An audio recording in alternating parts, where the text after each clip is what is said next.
Yun guys, mayroon na naman tayong gagawin. Asa lang na piraso bluepin ng Milk Joy. Ayan guys, oh, Milk Joy bluepin hasa 6 na piraso. Okay, let's go, tirahin na natin.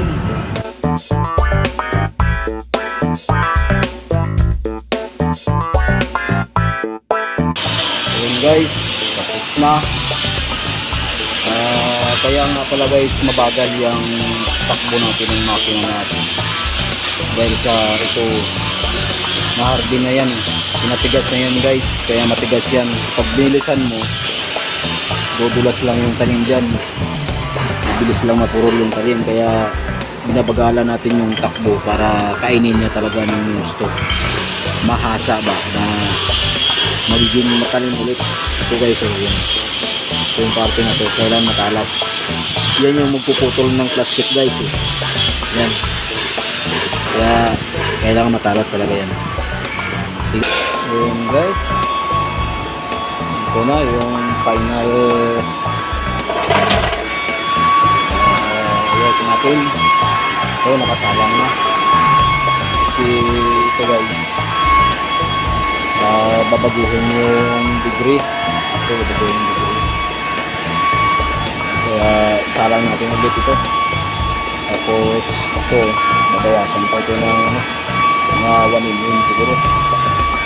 Yun yung instruction ng ating supervisor. Ito babangga ito dun sa ulo ng buti, kaya babawasan ito. Ito nabaguhan yung degree.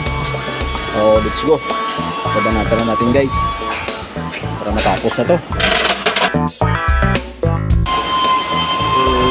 Ito guys yung ano, yung instruction o drawing na binigay, bagong drawing. Mayroon siyang degree dito na 8 degrees. Tapos yung matitira ng land is 18 mm lang yung matitira. Yan yung pagbago dito sa ginagawa natin guys. Go!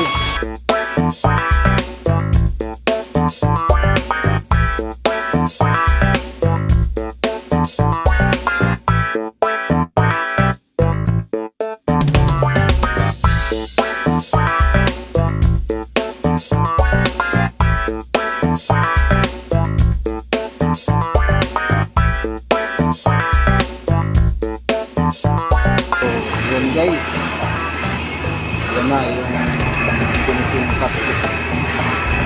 finishing touch ng clothing na yan. Tapos na talaga yan guys, so dito use na yan, kaya go, bigay na natin sa kanila. Oh, ito na! Go! Oh! Finish na to!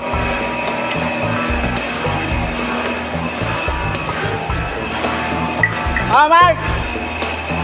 Okay na! Oh! Yun. Sabi na natin guys, okay na. Let's go na. Thank you for watching guys. Sa sunod na video, para kaipon tayo ng konting points. Bye!